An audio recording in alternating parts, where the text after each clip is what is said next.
Hello everyone, welcome back my psychology channel. तो आज की इस वीडियो में हम लोग पढ़ेंगे चर किसे कहते हैं, चर क्या है और चर के कितने प्रकार हैं। तो जो वैरी कर सके, जो परिवर्तित होते रहे, उसे क्या हम कहते हैं, चर कहते हैं। और चर कितने प्रकार के होते हैं, तो चर 3 प्रकार के होते हैं। पहला इंडिपेंडेंट, दूसरा डिपेंडेंट और तीसरा एक्सट्रेनियस वेरिएबल। तो 3 प्रकार के चर होते हैं। इसी के बारे में हम लोग अभी डिटेल में पढ़ेंगे।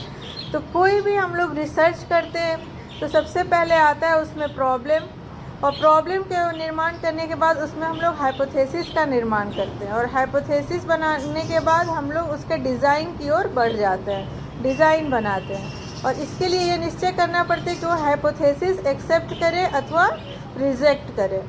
जो रिसर्चर है वो या तो एक्सेप्ट करे उस हाइपोथेसिस को जो बनाया है, या तो रिजेक्ट करे।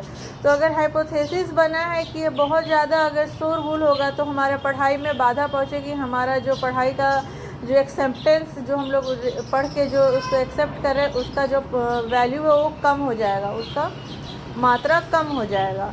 तो नो शोरगुल का इफ़ेक्ट क्या हुआ, पढ़ाई पर बुरा असर हुआ। इसके लिए हमें हाइपोथेसिस बनाते हैं।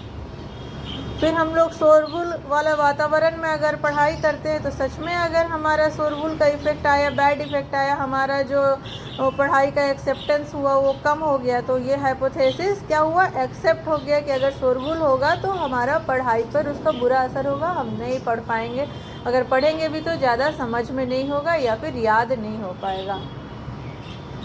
तो वही बोल रहा है, हाइपोथेसिस 2 वेरिएबल के संबंध का निरूपण करने वाला कथन है। ये 2 वेरिएबल क्या होता है, इंडिपेंडेंट वेरिएबल, और दूसरा क्या हुआ, डिपेंडेंट वेरिएबल। यहाँ इंडिपेंडेंट वेरिएबल क्या हुआ, शोरगुल। तो शोरगुल को अगर हम कम करेंगे या बंद कर देंगे तो फिर क्या देखेंगे हम लोग कि पढ़ाई का लेवल क्या हुआ, ऊपर उठने लगा। पढ़ाई का जो याद करना है या फिर जो लिखना है वो ऊपर उठने लगा। तो पढ़ाई का स्तर क्या हुआ यहाँ डिपेंडेंट, और शोरगुल का स्तर क्या हुआ, इंडिपेंडेंट। तो वेरिएबल का शाब्दिक अर्थ होता है जो वैरी कर सके अथवा जो परिवर्तित हो सके। कार्लिंगर एफएन का कथन है कि variable is a property that takes on different values. चर एक ऐसा गुण होता है जिसकी अनेक मात्राएं होती हैं। गैरेट एची का विचार है कि चर एक ऐसी विशेषताएं तथा गुण होते हैं जिनमें मात्रात्मक विभिन्नताएं स्पष्ट रूप से दृष्टिगोचर होती। इसमें मात्रा तो दृष्टिगोचर हो रही है ना। अगर शोरगुल का अगर इफ़ेक्ट ज़्यादा हो जाएगा, नॉइज़ का इफ़ेक्ट ज़्यादा हो जाएगा तो पढ़ाई का लेवल कम हो जाएगा, उसमें मात्रा नज़र आ रही है। और उसमें गुण क्या हुआ कि अगर उसको हम कम कर दिए तो हमारा जो प्रोडक्शन वाला गुण है, जो हमारा एक्सेप्टेंस है, हमारा पढ़ाई का जो एक्सेप्टेंस है, रीडिंग का, राइटिंग का, वो क्या हो जाएगा, वो उसका गुण क्वालिटी में निखार आएगा, क्वालिटी ऊपर हो जाएगा। हम अच्छे से पढ़ सकेंगे, याद कर सकेंगे और लिख सकेंगे। तो इसमें मात्रात्मक गुण भी होता है, और मात्रात्मक भी होता है, और गुणात्मक भी होता है। मैथसन एंड ईटल के शब्दों में a variable is any condition in A scientific investigation which may change in quality और क्वालिटी। मतलब इसमें मात्रात्मक और गुणात्मक दोनों होते हैं। एक चर वैज्ञानिक अध्ययन में एक ऐसी स्थिति होती है जिसमें मात्रात्मक तथा गुणात्मक परिवर्तन हो सकते हैं।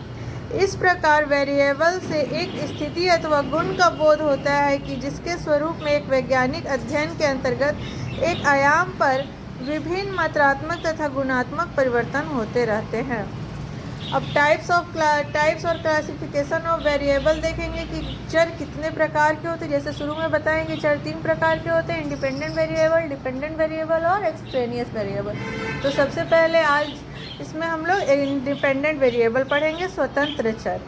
तो साधारणतः प्रयोगकर्ता जिस कारक के प्रभाव का अध्ययन करना चाहता है और प्रयोग में जिस पर उसका नियंत्रण रहता है उसे इंडिपेंडेंट वेरिएबल कहेंगे। फिर हम अपना पुराना ही उदाहरण लेंगे कि नॉइज़ जो होता है उसका प्रभाव हमारे स्टडी पर पड़ता है। तो नॉइज़ को हम कम और ज़्यादा करके देख सकते कि अगर हम ज़्यादा नॉइज़ कर दिए, अगर मान लीजिए कि अगर हम पढ़ रहे हैं, पीछे से कोई चिड़िया का बैकग्राउंड म्यूजिक आ रहा है, या फिर कहीं ट्रैफिक का आवाज़ आ रहा है, कहीं बहुत तेज़ लाउड स्पीकर हो रहा है, तो लाउड स्पीकर बज रहा है, तो हमारा जो पढ़ाई का लेवल है, जो हमारा रीडिंग का स्केल है या राइटिंग हो रहा है, उसमें वो इफ़ेक्ट, बैड इफ़ेक्ट डालेगा। और उसको हम कम और ज़्यादा कर सकते हैं। वही लिखा है कि हम जिसके प्रभाव को कम और ज़्यादा कर सकते हैं, और वो रिसर्चर जो होता है उसके हाथ में होता है, प्रयोगकर्ता के हाथ में होता है, एक्सपेरिमेंटर के हाथ में होता है कि उसको कम और ज़्यादा कर सकता है। उसे क्या कहेंगे हम? Independent variable. दूसरे शब्दों में कोई वह घटक जो प्रयोगकर्ता द्वारा अपनी इच्छानुसार परिवर्तित या प्रस्तुत किया जा सके, जिसे अवलोकित तथ्यों से उसके संबंधों का निश्चय निर्धारित हो सके, इंडिपेंडेंट वेरिएबल कहलाता है। इस तरह स्पष्ट है कि स्वतंत्र चर प्रयोगकर्ता के नियंत्रण में होता है। जैसे कि आपको पता है, इस एग्जाम्पल में आप 2-3 बार एग्जाम्पल देखें तो आपको पता चल गया कि ये जो इंडिपेंडेंट वेरिएबल नॉइज है उसको हम लोग प्रयोगकर्ता क्या करते हैं? अपने कंट्रोल में कर सकते हैं, कम और ज़्यादा कंट्रोल में कर सकते हैं। तो इसको एक दूसरे उदाहरण से हम लोग समझेंगे। मान लें कि प्रयोगकर्ता साउंड एंड लाइट के वेरिएबल के प्रति प्रयोज्य के प्रतिक्रिया काल का अध्ययन करता है। तो प्रयोगकर्ता की समस्या क्या है? प्रयोज्य का रिएक्शन टाइम ध्वनि उत्तेजक के लिए प्रकाश उत्तेजक से कम है। इसमें हम लोग देखेंगे कि साउंड और लाइट, अगर कोई पढ़ाई कर रहा है उसके सामने एक हम लोग लाइट जलाएं, मतलब मान लीजिए एक रेड कलर का लाइट या ब्लू कलर का लाइट उसके कॉपी पे जलाएं, और एक उसी समय एक साउंड भी दे, उसी समय लाइट भी जलाएं, उसी समय साउंड भी दे, तो किससे ज़्यादा वो रिएक्ट करेगा, किससे ज़्यादा उसको डिस्टर्बेंस होगा, किससे ज़्यादा उसको किसका ज़्यादा रिएक्शन टाइम होगा? तो हम लोग इसमें देखेंगे कि प्रकाश उत्तेजक ध्वनि उत्तेजक के लिए प्रकाश उत्तेजक से कम है। रिएक्शन टाइम किसका ज़्यादा हुआ? प्रयोगकर्ता की समस्या है कि क्या रिएक्शन टाइम ध्वनि उत्तेजक के लिए प्रकाश उत्तेजक से कम है।